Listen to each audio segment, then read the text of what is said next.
இந்த தேனி வந்ததே ஜென்ரலாக வந்து இந்த கேரளா பார்டர் இருக்கிறதுனால இங்கே நிறையா விஷயங்கள் அரிசிகள் நிறையா பக்கம் போகுதுங்க. அதனால் அதை கொஞ்சம் செக் பண்ணணும், அதை கொஞ்சம் செக் பண்ணணுங்கிறதுனால தான் இங்கே வந்துருக்கு. இங்கே பக்கத்தில் இருக்கிற பார்டர் ஏரியாலையும் இந்த தேனிக்குள்ளே கூட நிறைய ரேஷன் கடைகளில் மக்களோட மனால் கோரிக்கைன்னு நல்ல அரிசி கிடைக்கல அப்படின்னாரு. அதையும் இருந்து இந்த தாளக்கூட இன்றைக்கி ரேஷன் கடை லீவாக இருக்கும், குறைதீர்ப்பு முகாம் இருக்குது.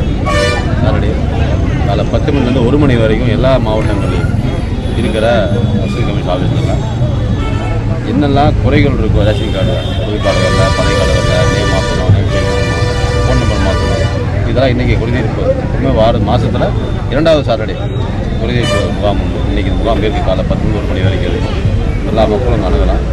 அதனால் இன்றைக்கி நம்ம இந்த ஏரியாவில் வந்து இந்த குறைதீர்ப்பு முகாம் எப்படி பண்ணிட்டு இருக்காங்க, என்னெல்லாம் ரேஷன் கடைகள் என்னெல்லாம் கொடுக்குறாங்க, மக்களுக்கு இருக்கா நாள் கோரிக்கை வந்து இங்கே நல்ல அரிசி இல்லைன்னு சொல்லியிருக்காங்க.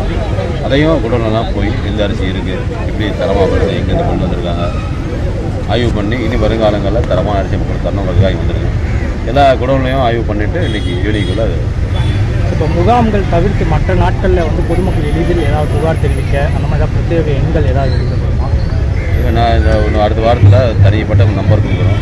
வாட்ஸ்அப் நம்பர் இருக்கும், டோல் ஃப்ரீ நம்பர் இருக்கும், இமெயில் நம்பர் எல்லாமே. ரேஷன் கடைகளுக்கு குறைகளும் சரி, இந்த பொருட்கள் கடத்தல் ரேஷன் பொருட்கள் கடத்தல் அது ரெண்டுக்குமே தனித்தனியாக நம்பரை ஒரு வாரத்துக்கு அப்புறம் புது கார்டெல்லாம் இஷ்யூ பண்ணுறோம். அப்போ அது தெரியும். இப்போ இந்த ரேஷன் கடைகளில் வந்து விவசாயிகளோட தேங்காய் பொருட்கள் நிறையா கொள்முதல் பண்ணி விற்பனை செய்யணும் ஒரு கோரிக்கை இருந்துகிட்டே இருக்குது. அதை பற்றி ஏதாவது பரிசீலனை இருக்குது? இல்லை, நீங்கள் சொன்ன தேங்காய்கள், அப்போ அதுக்கப்புறம் வந்து தேங்காய் எண்ணெய் இருக்குது. இதெல்லாம் மாண்பு முதலமைச்சர் டிஸ்கஸ் பண்ணிவிட்டு வருங்காலங்களில் அதை பற்றி போயிடுவாங்க. தேங்க்யூ.